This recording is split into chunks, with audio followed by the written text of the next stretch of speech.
하나님의 말씀 시편 8편 말씀 보시겠습니다. 시편 8편 말씀입니다. 우리 한번 교독하도록 하겠습니다. 여호와 우리 주여, 주의 이름이 온 땅에 어찌 그리 아름다운지요. 주의 영광이 하늘을 덮었나이다. 주의 조정 말미암아 어린 아이들과 젖먹이들의 입으로 권능을 세우시며 이는 원수들과 보복자들을 잠잠하게 하려 하시니이다.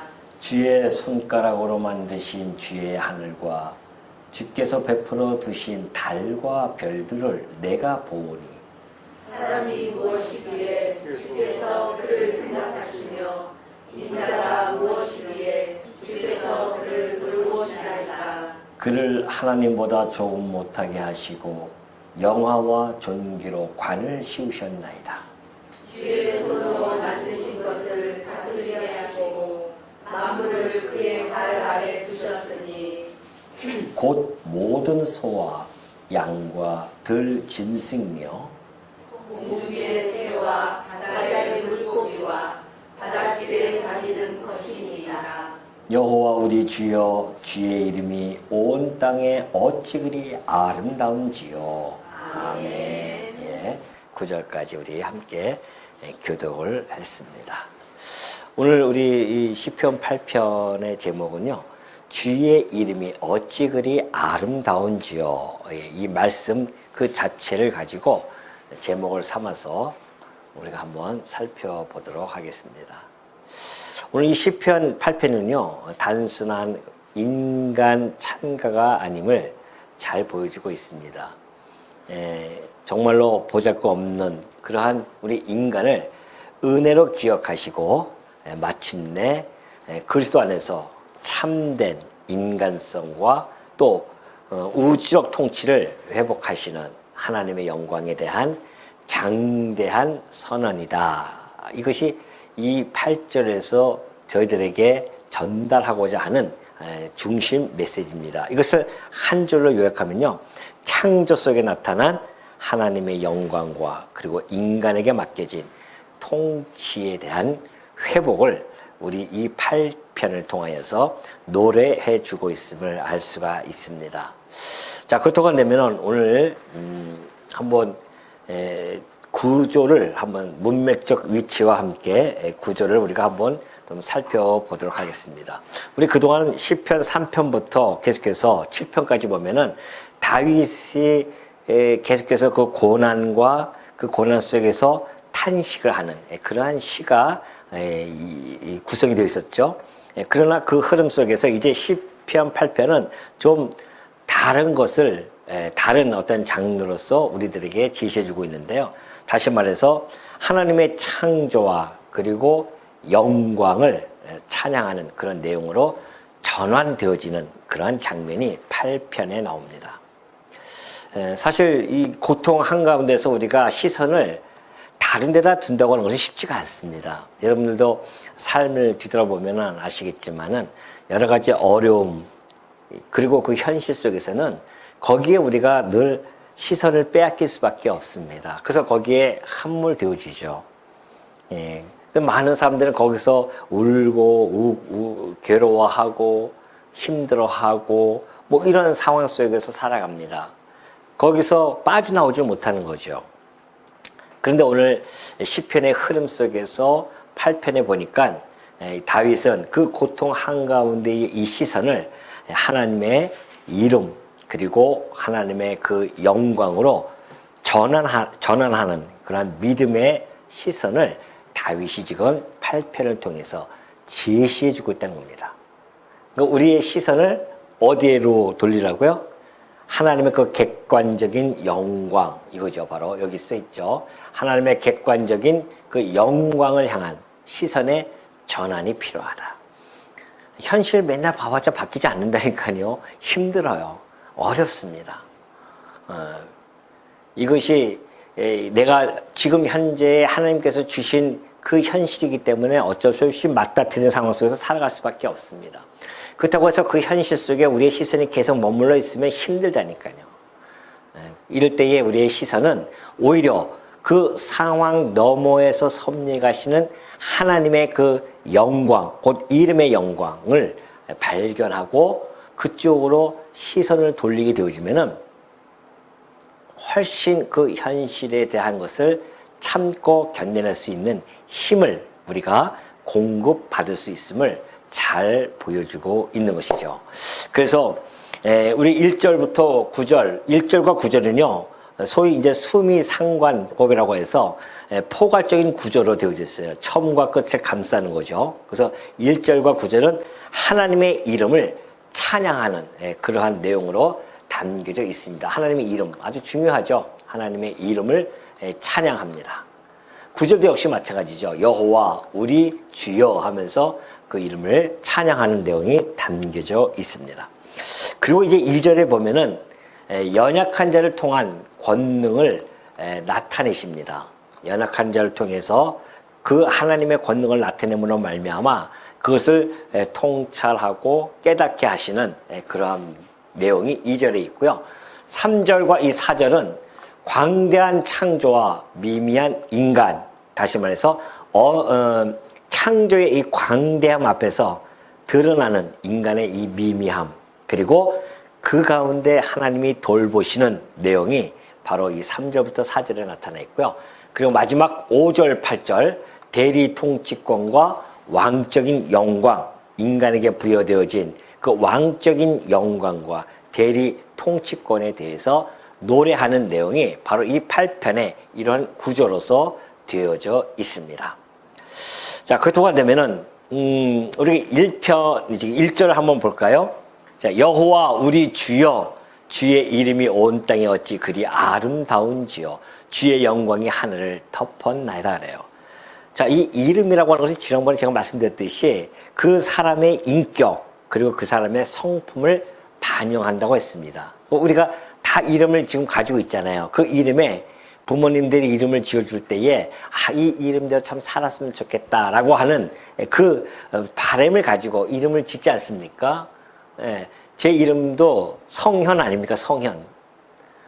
저를 보면 잠깐만 성현을 생각하고 그러시는데요. 그럴 수밖에 없죠. 제 이름이 성현이니까. 그래서 제 이름의 비밀을 알려드리면 깜짝 놀랄까봐 제가 말씀을 안 드리겠습니다. 이 비밀이 있는 거죠. 다 각자마다 하나님 아버지가 또는 엄마 부모님이 지어주면서 바람을 가지고 짓기 때문에 그렇습니다. 그것처럼 그 이름에는 그 사람이 가지고 있는 성품까지도 사실은 반영시켜서 좀 이렇게 살았으면 좋겠다라고 하는 바람을 가지고 이름을 짓듯이 사실 이 우주에서 제일 이름을 먼저 가지신 분이 누구실까요? 그 하나님이시겠죠. 그 여호와라는 그 이름을 당신의 창조 세계에 펼쳐나가신단 말입니다. 그래서 여호와라는 이름 속에는 어떠한 세 가지 의미가 있다고 제가 말씀드렸죠. 혹시 기억나십니까? 첫 번째가 뭘까요? 첫 번째가 제 생각이 안 나죠? 예, 제가 또 적어드려야 되죠. 자, 이 여호와에는 이름에는 세 가지 의미가 담겨져 있다고 했죠. 첫째는 존재적인 의미입니다. 두 번째는 성품이죠. 속성. 마지막 사역입니다. 이걸 우리는 이제 통치라고도 할 수 있고요. 그러니까 하나님의 이름 여호와에는 존재의 의미가 담겨져 있어요. 어떤 존재요? 스스로 존재하고 계신다고 하는 그 이름의 의미가 담겨져 있습니다. 대단한 거죠. 이 땅에 스스로 존재하는 자는 하나님 여호와뿐이 없습니다. 그래서 당신의 이름을 통하여 나는 스스로 존재하는 자라고 그 영광을 보여주신 겁니다. 두 번째는 성품이라고 했죠. 그 여호와 이름 안에 담겨져 있는 성품, 그 신실하심, 그 전능하심, 그 주권성, 그 사랑, 영원하심 등등등 거룩하심, 이런 모든 성품들이 여호와의 그 이름 안에 함이 되어져 있다는 겁니다. 그리고 이제 사역이죠. 하나님이 하시는 이 사역, 이 통치의 사역, 언약하시고 언약대로 이루시는 그 사역의 의미도 이 안에 담겨져 있다. 그래서 언약적인 이름입니다. 여호와라는 이름이. 그래서 이 이름을 통해서 하나님께서는 영광을 계시해주고 있는 것입니다. 그러니까 이 영광을 통해서 하나님의 위대하심, 하나님의 권능 등등을 하나님의 영광을 존재의 영광, 성품의 영광, 사역의 영광을 여호와 이름에다가 담아서 우리들에게 소개시켜 준 거예요. 그래서 이 여호와 이름이 그래서 중요한 겁니다. 세상 이름이야 우리가 몰라도 됩니다. 그러나 하나님의 이름은 우리가 잊어버리지 않아야 할 이름이에요. 그래서 그 여호와 이름을 당신의 아들에게도 주신 겁니다. 그래서 예수라는 그 이름 자체가 뭐예요? 여호와께서 여호와는 구원이시다라고 하는 그 이름을 그 안에 두고서는 예수님을 바라보면서 여호와를 기억하게 하도록 그렇게 해 주실 만큼 그 이름이 매우 중요하죠. 그래서 우리 여호와라고 하는 이 영광을 발견한 우리들은 어떻게 합니까? 영원토록 그 여호와의 이름을 찬송하는 거예요. 그것이 뭐라고요? 뭐라고요? 그렇죠. 할렐루야. 깜짝 놀랐네. 또 저는 아무도 모르시는 줄 알고. 네, 할렐루야예요. 그래서 할렐루야. 여호와를 찬양하라. 그죠? 여호와를 찬양하라. 야자 이것이 여호와라는 뜻, 그 축약 의미를 가지고 있죠. 여호와를 찬양하라. 이것이 할렐루야가 우리가 영원토록 부를 찬송 아닙니까? 이 모든 우주 역사가 끝나고 나서 여호와의 이 영광이 이 우주에 가득하단 말입니다. 그러나 이 다윗은 선지자예요. 선지자이기 때문에 그 여호와의 이름을 너무나 잘 알고 있습니다. 그래서 1절에서 그런 이야기를 한 겁니다. 여호와 우리 주여. 우리라고 하는 것은 물론 이스라엘 공동체를 이야기하지만은 더 나아가서는 이 우주 만물을 다 이야기할 수밖에 없죠. 왜요? 여호와가 누구십니까? 창조주이기 때문에 그래요. 이 우주 만물을 창조하신 분이기 때문에 여호와 우리 주여 그런 겁니다. 주여가 뭐예요? 왕, 우리 주인이시여. 주인이 뭡니까? 창조주시니까 우리 주인이시죠. 그래서 우리는 그의 소유물임을 여기서 밝혀주고 있습니다. 주의 이름이 온 땅에 어찌 그리 아름다운지어래요. 온 땅이라는 것은 뭡니까? 온 땅. 온 땅이라는 것은 어떤 특정 민족, 특정 지역, 이것을 국한되어지지 않는, 다시 말해서 그것을 뛰어넘는, 그것을 초월한 우주적인, 보편적인 그러한 통치자임을 선언해 주고 있습니다. 하나님의 그 사역, 그 통치는 온 땅에 펼쳐져 있죠. 그러니 어찌 그리 아름다운지 모르겠다는 거 아니겠습니까? 아름다움이라고 하는 것은 하나님의 그 위엄, 여호와의 위엄, 여호와의 존귀함, 그의 영광의 충만함, 이것을 총체적으로 포함해서 그렇게 해서 아름답다라고 표현을 한 겁니다. 그러니까 이 온 땅에 펼쳐지는 모든 것, 창조, 그리고 보존, 섭리해 가시는 모든 사건, 이 모든 것이 여호와의 이름의 영광을 드러내기 때문에 이 온 땅에 있는 모든 것이 다 뭐예요? 아름답다는 겁니다. 그래서 그의 영광이 어디에 가득해요? 하늘 위에 가득하도다. 이것을 지금 다윗이 노래를 하고 있죠. 그러면서 2절에 보면은 주의 대적으로 말미암아 어린 아이들과 젖먹이들의 입으로 권능을 세우시며 이는 원수들과 보복자들을 잠잠하게 하려 하심이니라. 자, 1절에 보면은 하나님이 이름, 그 이름의 영광이 온 땅 그리고 하늘의 영광이 가득하시는 이유가 이제 2절부터 실질적으로 하나하나 다윗이 들어서 노래를 하는 내용입니다. 2절의 내용이 뭐예요? 어린아이와 이 젖먹이들을 들어서 권능을 세우신다는 거 아니겠습니까? 이것은 이제 우리가 신학적으로 보면은 약함의 신학이라고 그렇게 이야기를 합니다. 약함의 신학. 왜냐면은 세상의 이 방식을 한번 보십시오. 이 세상의 방식은 강함으로 강함을 이기려고 하는 이것이 세상의 방식입니다. 그래야 내가 너를 점령하면 내가 강하다는 것이 인정이 되는 거 아니겠습니까? 강자로서 인정이 되어지죠. 이것이 세상이 이야기하고 있는 하나의 방식이고 누구나 알고 있는 보편타당한 생각들입니다. 그러나 하나님이 행하시는 일은 달라요. 하나님의 방식은 세상의 방식과 다르다는 겁니다. 다시 말해서 약함을 통해서 하나님의 능력을 드러내신다는 겁니다. 이것이 바로 대표적인 것이 2절의 말씀이었어요. 그러니까 우리가 세상의 방식은 강함으로 강함이 이기지만 이 하나님의 방식은 약한 것들을 통해서 당신의 능력을 드러내시는 것, 이것을 보여주고 있죠. 이것을 체험한 자가 누굽니까? 이것을 경험한 자가 누굴까요? 아니, 너무 멀리 가셨어요. 다윗이죠. 어디서 체험했습니까?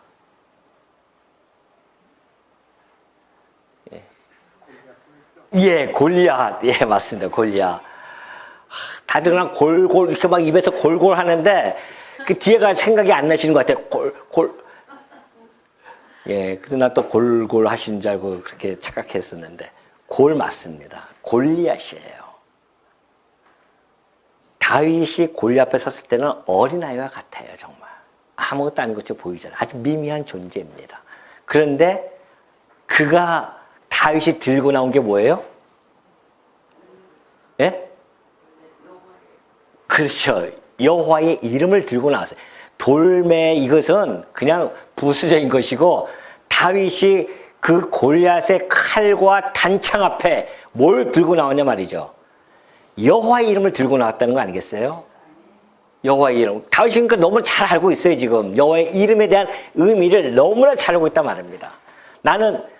너는 칼과 단창으로 나왔지만 나는 여호와의 이름을 가지고 너 앞에 나왔느니라 그러잖아요.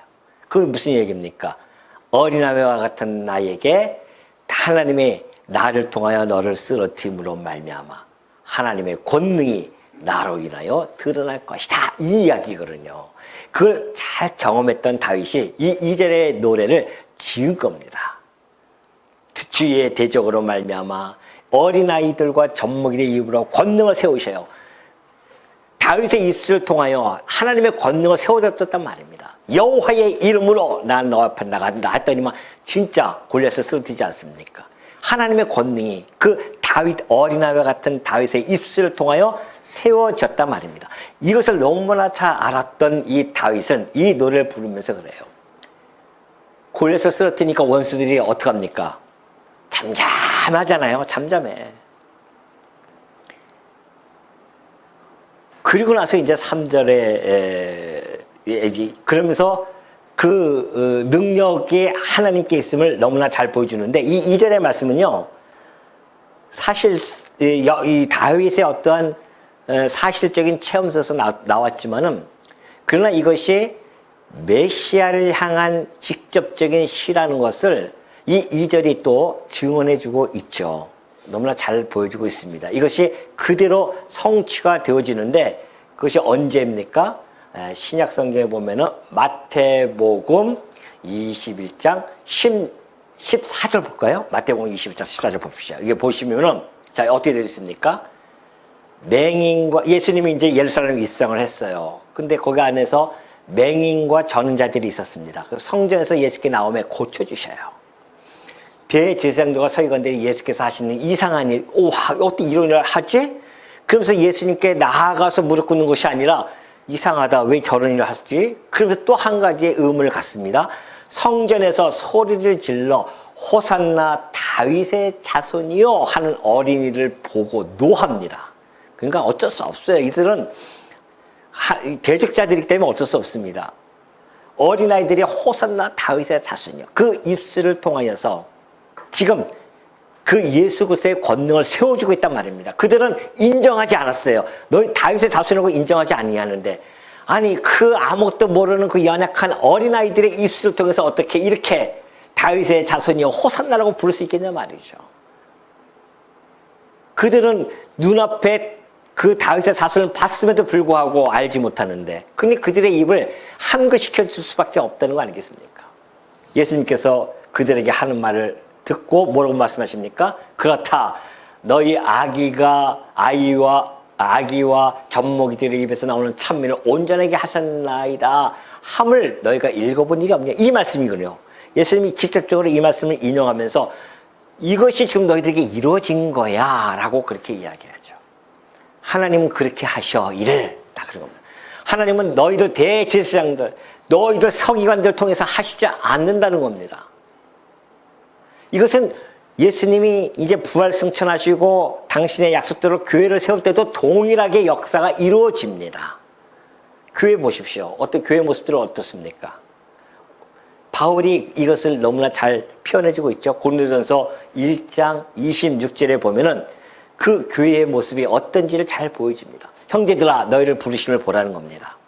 육체를 따라 지혜로운 자가 많지 않아요.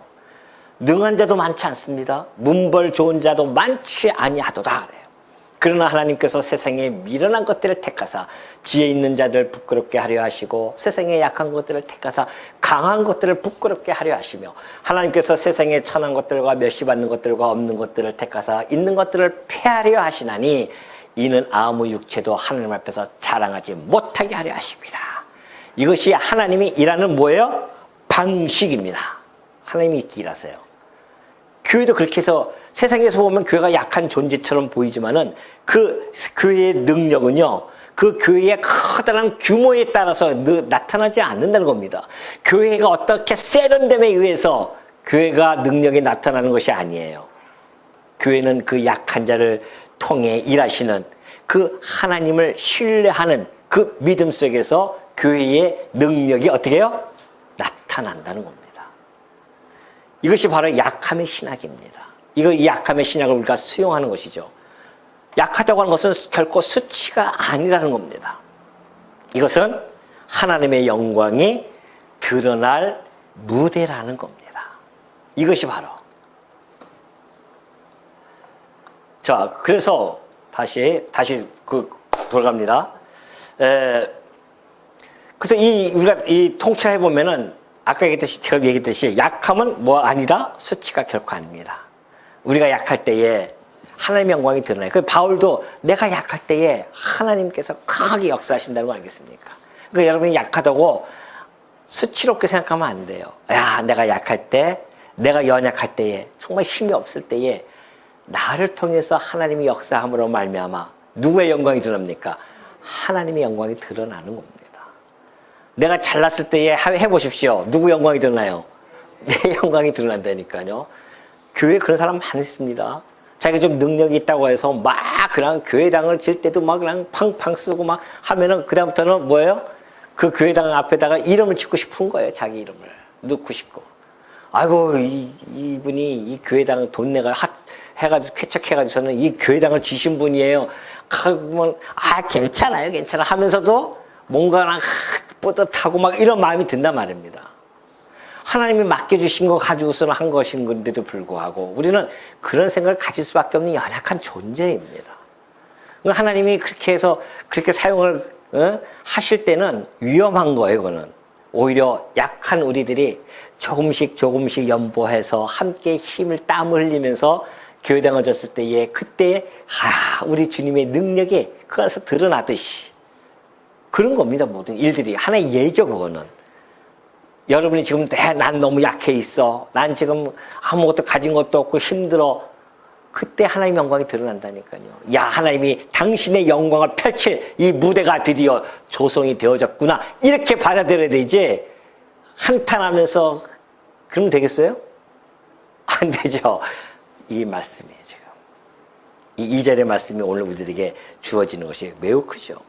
근데 이 2절의 말씀이요, 어떻게 보면 3절부터 이어지는 말씀과는 사실은 동떨어진 말씀처럼 보일 수가 있습니다. 그렇죠? 갑자기 이야기하다가 이제는 3절에 보면은 주의 손가락으로 만드신 주의 하늘과 주께서 베풀어 주신 달과 별들 내가 봅니다 해가지고서는 완전히 장면이 전환되어지는 것 같지만은 절대 그렇지 않습니다. 이 2절의 말씀은요, 8편의 이 전체를 해석하는 하나의 뭐예요? 열쇠입니다, 사실은.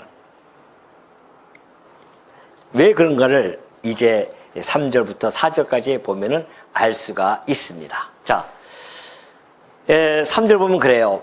주의 손가락으로 만드신 주의 하늘과 주께서 베풀어 두신 달과 별들 내가 보니. 자, 3절을 통해서 제가 여러분에게 퀴즈를 하나 내겠습니다.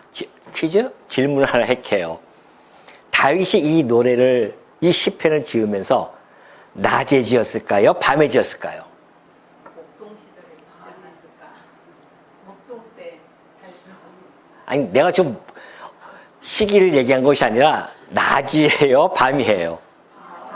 왜요? 예. 뭐가 없어요, 여기에는? 해가 없어요. 그러니까, 다윗이 지금 하늘을 바라보면서 지금 짓는 거죠. 물론 이것이 뭐 신학적으로, 학자들은 뭐 목동 때 지었다고 얘기도 하지만은 꼭 그렇지만은 않을 수도 있습니다. 언제 지은 건 확실히 배경이 나와 있지 않기 때문에 목동일 수도 있고요. 또는, 골리앗을 물리치고 나서 노래를 지으면서 그럴 때도 있을 수도 있고 뭐 다양하게 있을 수 있죠. 그러나 분명한 것은 그는 지금 밤하늘을 보면서 노래를 짓고 있는 것은 틀림이 없습니다. 근데 보니까는 주의 손가락으로 하늘에 그 많은 별들이 보이지 않습니까? 그때 당시에는 별이 뭐 지금이야 지금 안 보이지만 잘 안 보인다고 없는 게 아니잖아요. 그 빽빽하게 찬 별 보십시오. 여러분 영상으로 유튜브 영상 같은 거 한번 보시면은 우주에 대해서 한번 관심을 갖고 한번 들어가 보십시오. 진짜 우리가 상상을 초월합니다. 얼마나 그 우주가 광활한지 몰라요. 그 별 수억 개가 모여 있는 것을 우리는 은하계라고 합니다. 그 은하계가 수억 개, 수조가 될지도 모른다고 하는 거 아니겠습니까? 그러니 하나님의 이 영광이 이 우주에 가득 차 있어요. 거기에 비해서 뭐라고 합니까? 4절에 보니까 사람이 무엇이기에 주께서 그를 생각하시며 인자가 무엇이기에 주께서 그를 돌보시나이까. 자, 인간이 그 우주에 비해서 얼마나 미미한 존재인 줄을 지금 다윗은 지금 노래를 하고 있죠. 하나님께서는 이 하늘을 손가락으로 만드신다고 하는 것은 우주조차도 하나님의 뭐예요? 정교한 세공품에 불과하다는 것을 지금 이야기해주고 있죠. 여기 이야기해주고 있어요 지금. 그런데 그 우주에 비해서 우리 인간은 얼마나 연약한 존재입니까? 가지고 있는 소위 우리는 이제 에너지라고 하는 거죠. 그것은 곧 죽을 수밖에 없는 연약한 존재. 우주 앞에서의 그 절대적 한계를 느낄 수밖에 없는 티끌로 만들어진 존재. 이 우주의 별들 속에서 우주에서 먼지와 같은 지구에 그 지구 안에서도 먼지와 같은 우리의 존재 얼마나 미미합니까? 그 미미한 존재를 지금 3절과 4절을 통해서 전달해 주고 있습니다. 근데 하나님께서 그러한 미미한 존재를 어떻게 해요? 사람이 무엇이기에 주께서 그를 생각하시고 주께서 그를 생각해요. 주께서 그를 기억해 준단 말입니다. 인자가 무엇이기에 주께서 그를 돌보시나이까. 그런 미미한 존재를 기억해 주고 그 미미한 존재를 돌보십니다. 인간의 가치가 근거가 거기에 있다는 겁니다. 인간의 가치의 근거예요. 사실 우리 가치가 없어요. 하나님과의 이런 관계, 하나님이 우리를 생각하고 기억하고 돌보시지 아니한다고 한다면 우리는 한낱 먼지로 왔다 사라지는 겁니다. 그런 존재뿐이에요. 흙으로 왔다 흙으로 사라질 수밖에 없는, 그래서 많은 사람들이 허무주의에 빠질 수밖에 없고 회의감을 느끼면서 살 수밖에 없고 인생 80 살면서 뒤돌아보면서 결국은 뭐예요? 허무에 빠지는 거예요. 내가 이거 뭐하러 살아왔나 이런 데 빠질 수밖에 없지 않습니까? 그 자기의 가치로움을 모르는 겁니다. 그러나 우리에게는 하나님이 찾아오셔서 하나님이 우리를 기억하시고 생각하시고 그리고 우리를 돌보시기 때문에 우리의 가치로움이 있게 되어진 거 아니겠습니까? 그래서 우리 존재의 가치가 이 시편, 이 4편을 통해서 다시 한번 재정립하게 되어지는 겁니다. 우리 인간은 하나님께 사실은 기억될 만한 존재가 아니에요. 이 수많은 이 별들, 수많은 우주 만물의 한 먼지와 같은데 뭘 하나님이 기억하겠습니까? 그런 존재가 안 돼요. 그럼에도 불구하고 하나님이 우리를 기억해 주기로 하셨기 때문에 우리가 그 하나님으로부터 기억되어지는 존재로 우뚝 서게 된 겁니다. 그래서 우리가 가치로운 존재가 되어진 거예요. 이것이 뭐예요? 네? 언약도 있지만 이게 뭐예요? 은혜 아니겠어요? 이게 은혜예요. 이런 은혜를 모르고 산다니까 우리가요. 이걸 놓쳐버리고 살아요. 그 먹고 사는 게 뭘 그렇게 바쁘고 그렇지. 날마다 이 은혜를 깨달았단 말입니다. 이 3편의 이 시편 8편의 이 3절이 이 4절의 말씀이 우리 입술에서 매일매일 터져나와야 돼요. 주여 내가 무엇이 간대. 주여 나를 기억하시고 생각하시면서 나를 돌보시고 계시나이까. 이 노래가 우리 입술에서 떠나가면 되겠냐 말이죠. 우리 주님이 나를 찾아오셔서 나를 최고의 가치로운 자로 세워주셨는데 우리 주님이 기억하지 않으면 나는 끝나는 겁니다. 그분이 나를 기억하시기 때문에 내가 이 예수 그리스도의 피값과 같은 그런 가치로움이 되어진 거라 아니겠어요? 이것이 우리의 노래가 안 되겠습니까? 이것이 우리가 날마다 찬양의 노래가 안 되겠냐 말이죠. 이게 차고도 넘치죠. 놓치면 안 됩니다. 주어지는 상황과 현실 속에서 놓쳐버리면 안 돼요. 이 엄청난 이 은혜를 우리가 지금 받고 살아가고 있는데, 그런데 하나님께서 그 사람을 어떻게 기억해주고 어떻게 생각하고 어떻게 돌보시는지 5절 보니까 그를 하나님보다 조금 못하게 하시고 영화와 존귀로 관을 씌우셨나이다. 주의 손으로 만드신 것을 다스리게 하시고 만물을 그의 발 아래 두셨으니 곧 모든 소와 양과 들 짐승이며 공중의 새와 바다의 물고기와 바닷길에 다니는 것이니이다.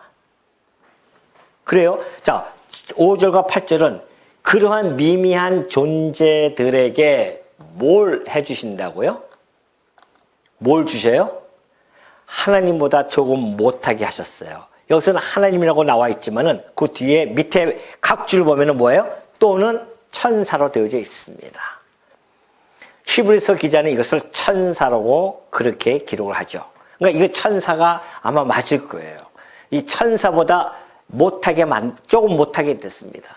천사는 죽지 않는 그러한 존재죠. 근데 우리 인간은 천사보다 약한 존재예요, 사실은.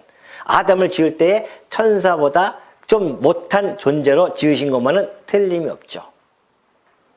지금 이 4절부터 5절부터 이 8절의 말씀은 이 시편, 이 노래의 모티브는 어디예요?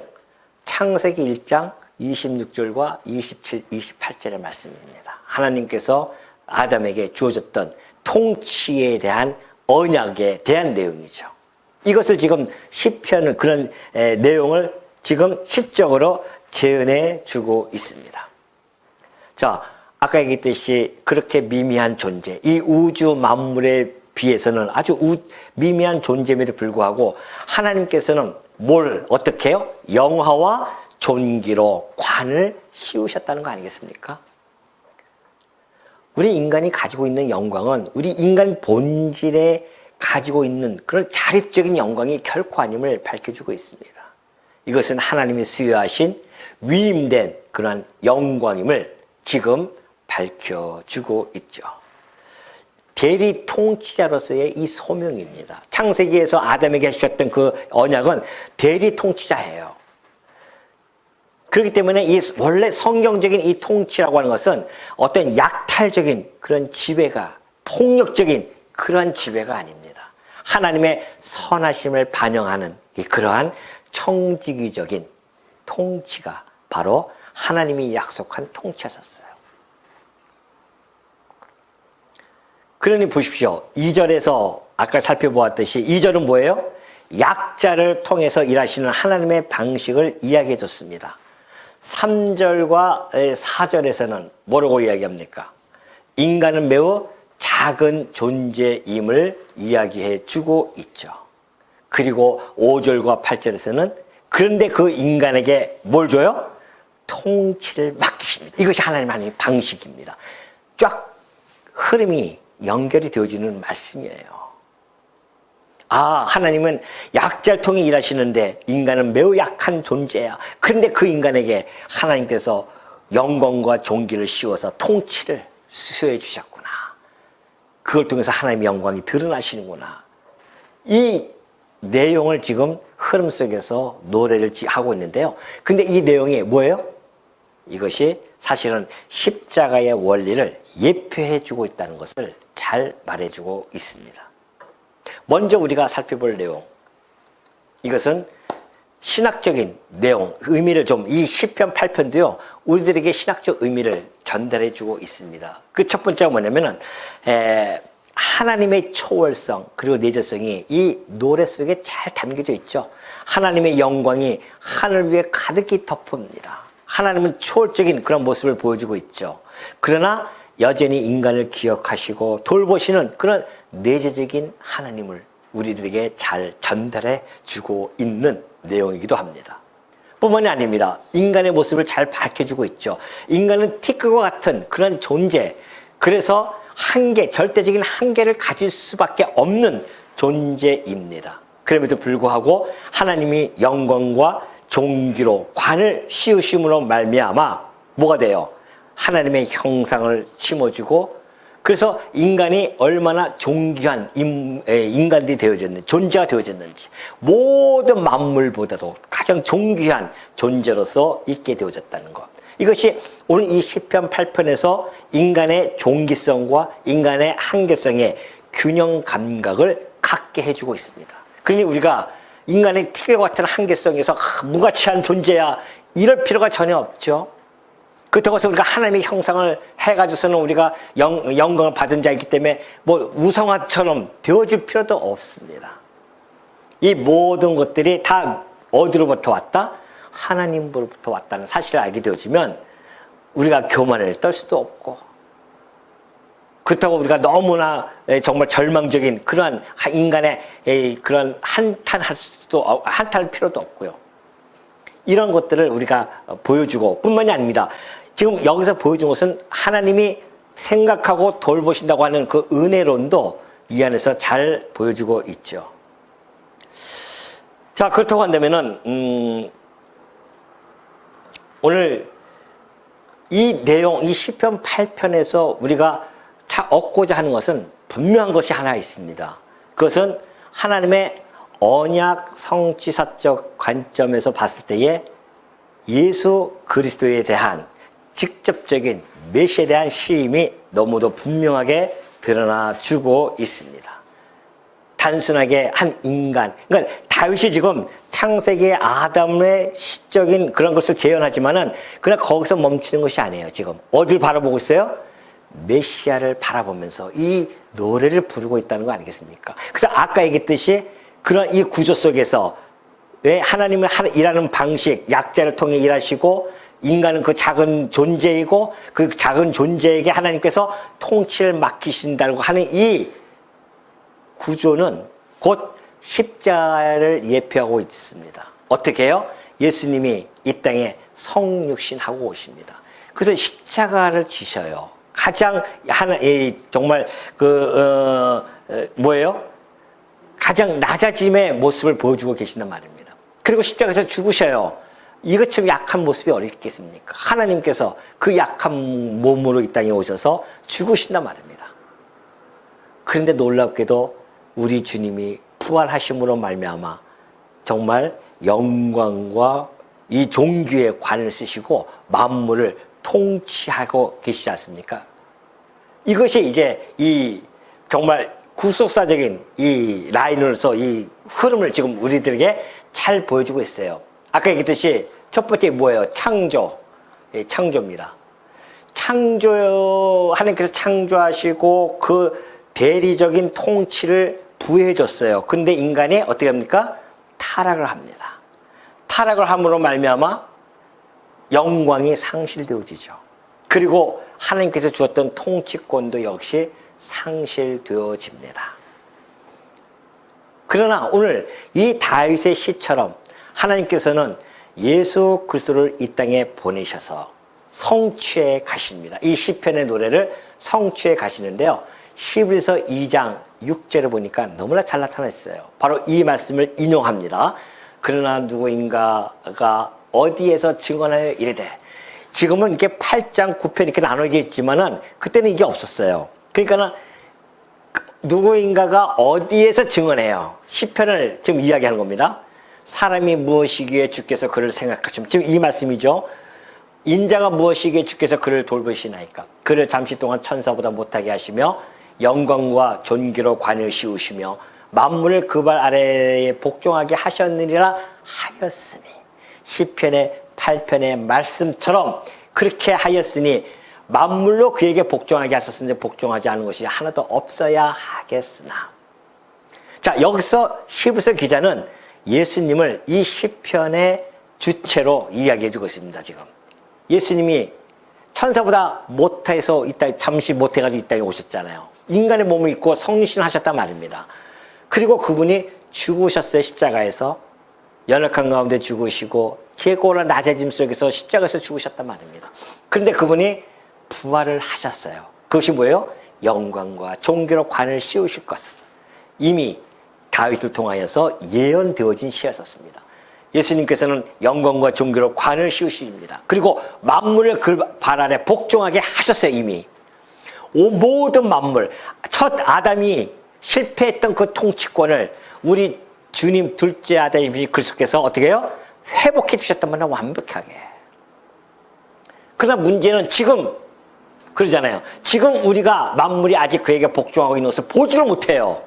가시적으로 예수님이 다 나타나서 지금 하고 있지는 않단 말입니다. 보지를 못해요. 그렇다고 해서 그러면 예수님의 통치가 없는 걸까요? 아니에요. 지금 여전히 하고 계셔요. 통치를. 그러면서 오직 우리가 천사들보다 잠시 동안 못하게 하심을 입은 자, 곧 죽음의 고난 받으심으로 말미암아 영광과 존귀로 관을 쓰신 예수를 보니, 정확하게 예수님이라고 표현해 주죠. 이렇게 행하심은 하나님의 은혜로 말미암아 모든 사람을 위하여 죽음을 맛보려 하십니다. 그분이 천사보다 못해서 이 땅에 오신 것은 우리를 대신해서 죽음을 맛보려 이 땅에 오셨다는 겁니다.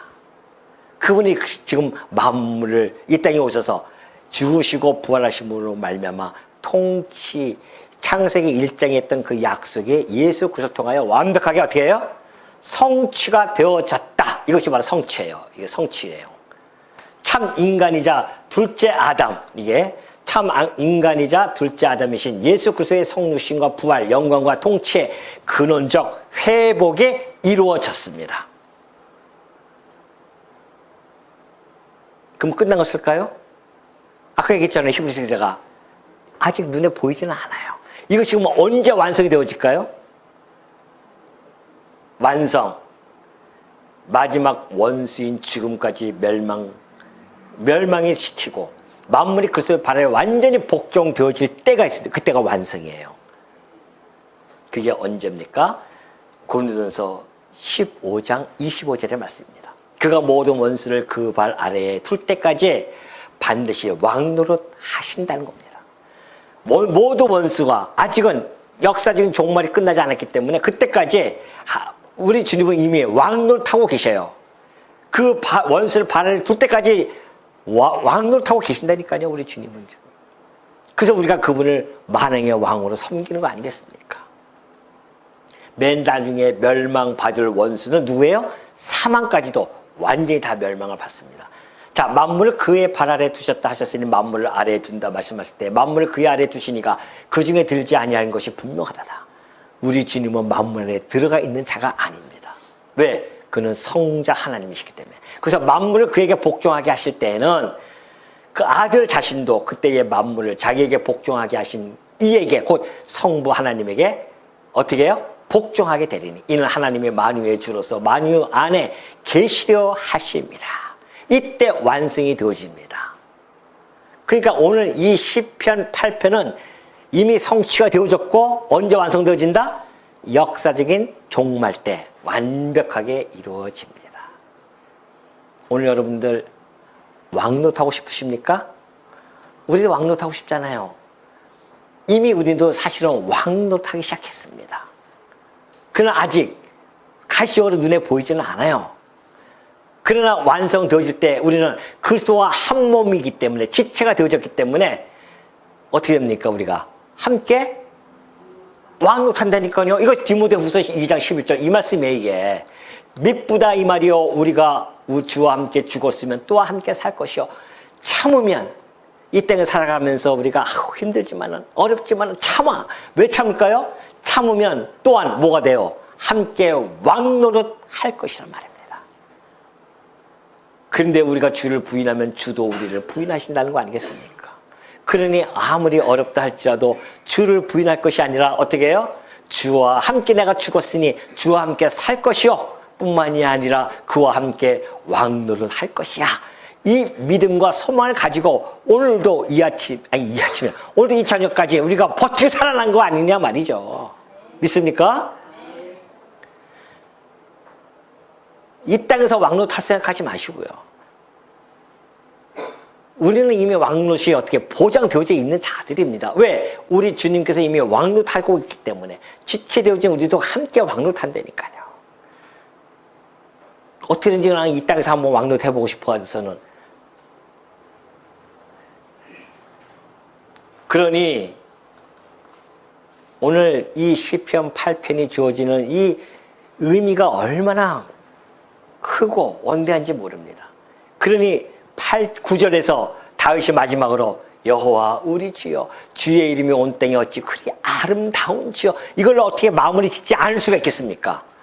하나님이 하시는 그 일 속에서 결국은 성취가 되어지고, 이 시가 다 지금 이 노래가 성취가 되어졌고 이것이 앞으로 완성되어질 것을 다윗은 바라보면서 이 8편을 지었기 때문에 그것을 믿음으로 9절에서 자기의 믿음을 드러낸 겁니다. 여호와여 우리 주여, 주의 이름이 그리함으로 주께서 다 성취시키시고 완성시킬 것이므로 이 온 땅에 당신의 이름이 어찌 그리 아름다운지, 그 이 온 땅에 당신의 위엄, 여호와 이름에 담겨져 있는 그 존재의 영광, 그리고 성품의 영광, 그리고 통치, 이 사역의 영광이 이 온 땅에 가득 차 있나이다. 그래서 여호와께 이름이 온 땅에 참 아름답습니다 라고 노래를 부르는 겁니다. 오늘 아담이 잃어버렸던 그 영광, 그리스도 안에서 완전히 회복이 되어졌습니다. 그리고 이것은 언약을 성취하시는 여호와의 위엄을 향한 메시아적인 찬양, 이것을 하나님께서는 다윗의 입술을 통하여 노래하게 했고, 이 노래는 오늘날 그리스도를 통하여 성취되어졌고, 오늘 이 시간에 우리들이 즐겨 부르는 노래로서 소망을 가지고 부른다는 사실 마음속에 간직하시고, 우리에게 주신 이 엄청난 가치로움을 결코 잊어버리지 아니하시는, 그래서 여호와만을 찬송하고 힘있게 살아가시는 죄종도 되어지시기를 당부드립니다.